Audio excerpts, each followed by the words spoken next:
If you've been following me for a while, you will know that I absolutely loathe online dating and dating apps. And one of the first things that I will tell clients when they're wanting to date is stay away from the apps. I've done multiple videos by now, both here and on my TikTok, talking about all the reasons why I do not like online dating and why I think that actually the dating apps and the way that they're designed have largely been to blame for a lot of the problems that we see in relationships, especially relationships between men and women. It's not only them, but it's like that's a big piece of the puzzle. Anyway, I'm not here to harp on that topic because what we're doing today is we're going to have a little bit of fun because I often get asked, okay, well, if I'm not going to be on the dating apps, how am I ever going to meet someone? So I asked ChatGPT what its suggestions were, and it actually came up with some surprising ideas. So I thought, let's go through that. Let's have a bit of fun. Let's ask ChatGPT, where can you meet men these days? Or women, really. I mean, it works both ways, obviously. You both have to be out there doing these things. So let's say, where can I meet people to date of any gender? But before we get into it, if you're new here, my name is Tanya and I'm a family lawyer and mediator. And on this channel, I like to discuss all things relationship related, from dating to divorce. If that sounds like something you're interested, please consider subscribing, ring the bell, give this video a thumbs up if you like it, and let me know what you think in the comments. Also, if you would like to work with me, my professional details will be linked below. Now, I originally did a short video on TikTok way back when, I can't even remember, months ago now, because we had a little bit of fun with women asking me, where do I meet professional men or wealthy men or this, that, the other. And so we thought, okay, let's ask ChatGPT and see what happens. And that was a bit of a fun video and it sparked a bit of conversation with my followers. So I thought, let's expand on that and let's see what ChatGPT suggests when I ask, where can we meet people if you're single? Okay. And I'm going to focus on 3 major metropolitan cities.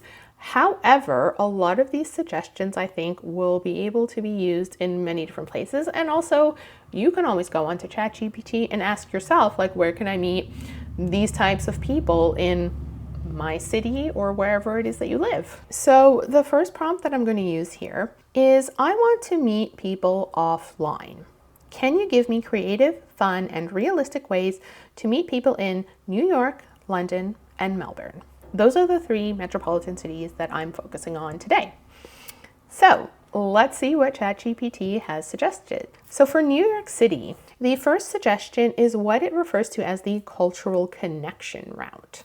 This includes things like gallery openings in Chelsea or on the Lower East Side. It goes on to say that art events tend to attract a mix of professionals and creatives. And as somebody who has always enjoyed going to these sort of art events, I mean, personally, I'm more about the ballet and the theater more than galleries, but I have been to both and I can confirm that they are actually a really good way to meet new people because you already have something to talk about. You're both already interested in art, presumably, so you already have an icebreaker there. Now, ChatGPT suggests going solo or with a friend in order to encourage you to socialize, network, and meet new people. And I also like this suggestion. It says to stay near the snacks and the drinks. Easy conversation starters, according to ChatGPT. So I'm going to give that suggestion a thumbs up if you are in any way interested in the arts. The other suggestion it had for this category was film screenings at IFC Center or rooftop cinemas. The only thing I would say about this is to make sure that it is some type of event around the film.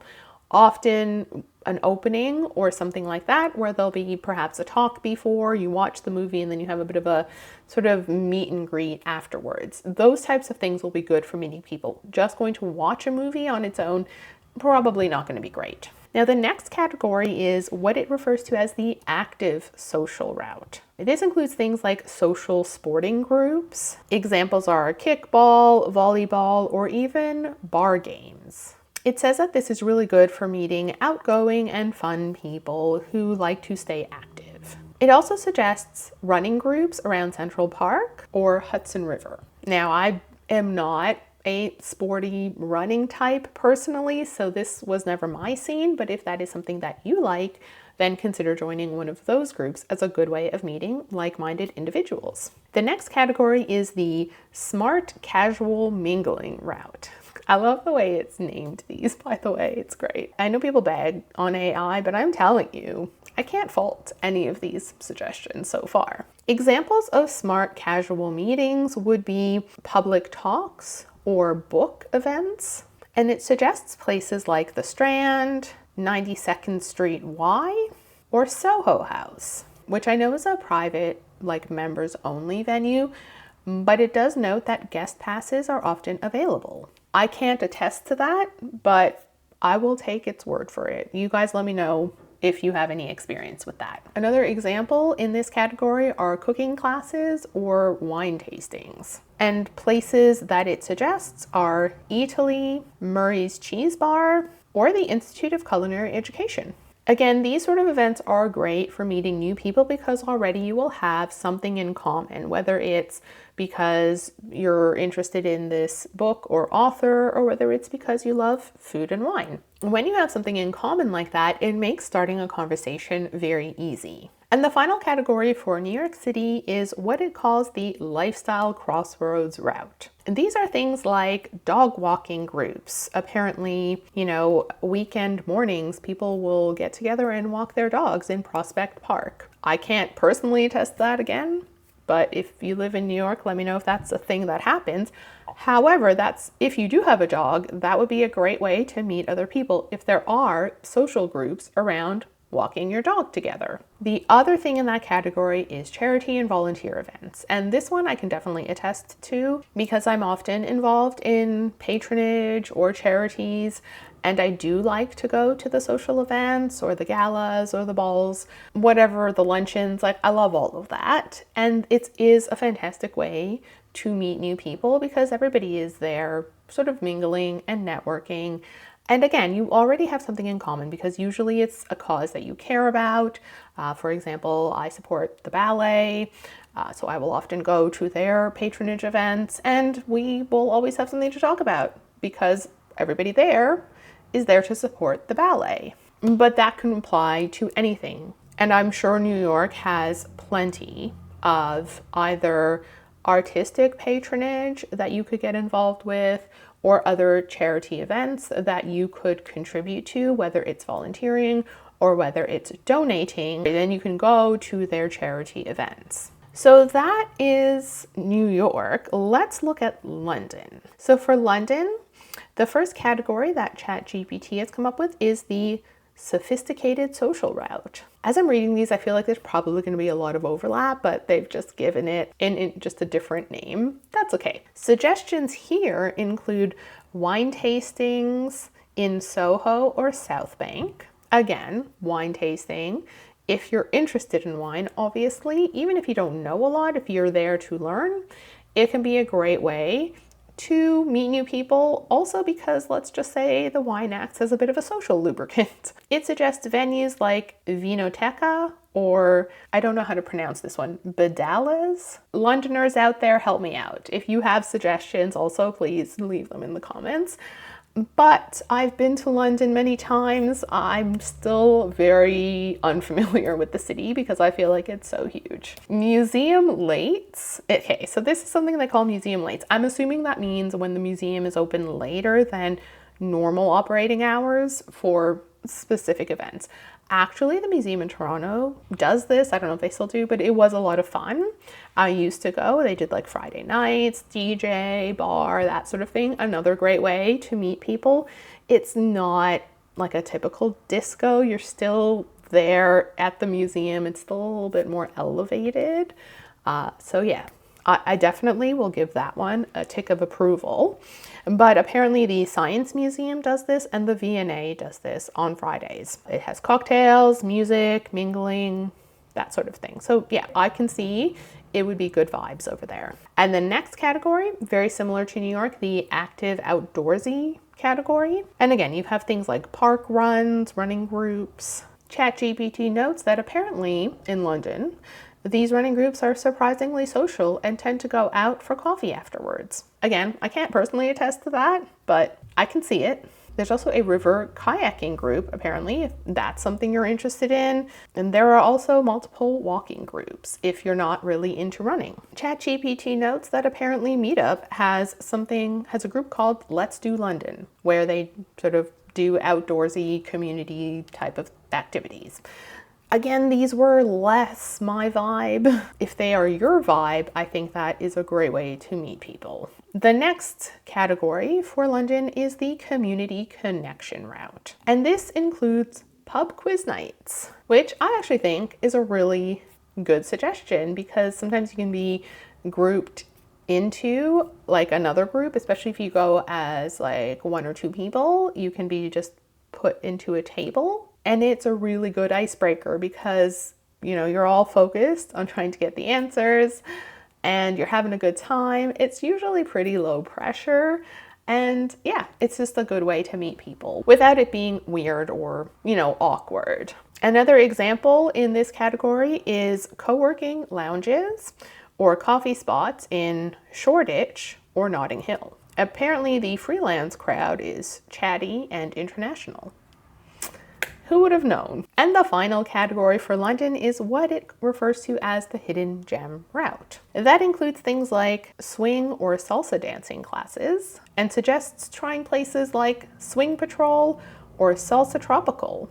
And yeah, I could see how that would be a fun way to meet new people. Certainly it's a way to break out of your comfort zone. The other suggestion in this category are pop-up dinner events or pop-up supper clubs, if you will. And it suggests to check out Eventbrite because many of them are listed on there. Apparently the crowd is very foodie, professional, 30s and 40s. So if that's your vibe, then maybe check that out. Now let's turn to Melbourne. And the reason I chose Melbourne is because I used to live there. And so I can actually maybe give you some insight. We'll see what it suggests. I should stop anthropomorphizing ChatGPT. Okay, so for Melbourne, the first category, the local lifestyle route. Morning markets like Prahran, South Melbourne, or Queen Vic Market. Yes, excellent suggestion because people are very social at the market. I know that sounds weird, but they are. And if you know Melbourne at all, you know that they take their food seriously. Food and coffee. So going to the market and asking people things, like they will take you under their wing and be like, oh, you're looking for whatever, I'm going to show you like my favorite vendor and I'm going to, yeah, that was my experience anyway. And certainly I had a great time going to markets. I used to go all the time. The other suggestion in this category are outdoor music events or cinema at Botanical Gardens or Fed Square. Now, again, I think this really depends, particularly with cinema. Like you're not going to meet people just going to watch a movie. While it is a great experience going to see the movie at the Botanical Gardens, FYI though, mind the bats. They're more like flying foxes, and that name is very literal.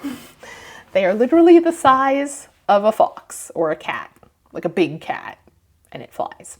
Okay, so if that freaks you out, then maybe don't, but I'm just saying, it's a fantastic experience, but not so great for socializing and meeting new people unless there was an event where, again, they were doing some sort of mingling, meet and greet thing before or after the movie.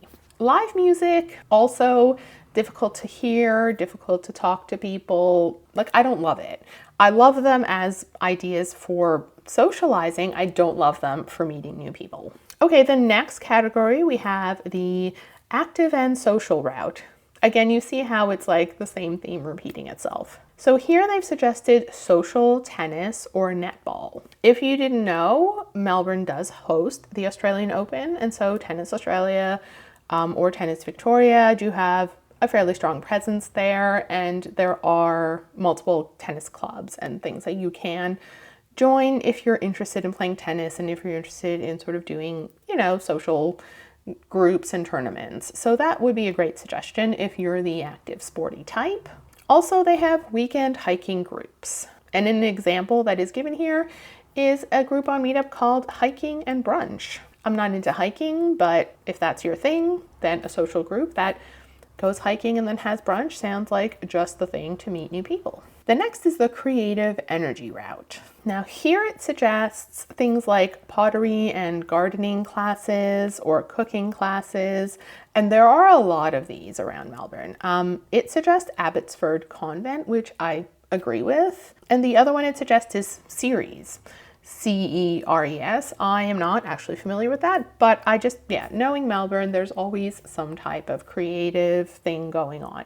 So that would be a great way of meeting people because, again, there's a little bit of an icebreaker element to it. And you're, particularly with things like pottery, you're probably going to get a bit silly, especially if there's wine involved. The other suggestion here are small local music gigs. Again, I'm less impressed by that suggestion because it's difficult to talk to people at these venues when you're there listening to live music. They are great, and it suggests, for example, Brunswick and Fitzroy as areas where you might go and see cool local live music. And yes, I 100% agree. But I don't feel like there's a very strong mingling vibe going on there. That's just my opinion. I don't know.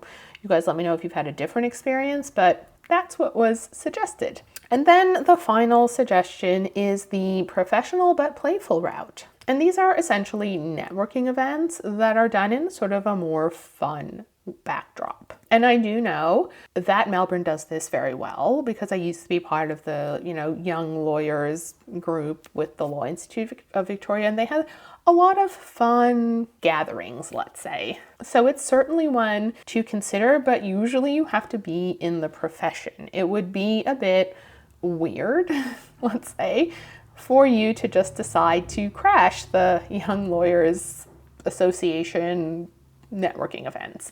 I'm not saying you can't. I mean, I'll support you if you want to do that.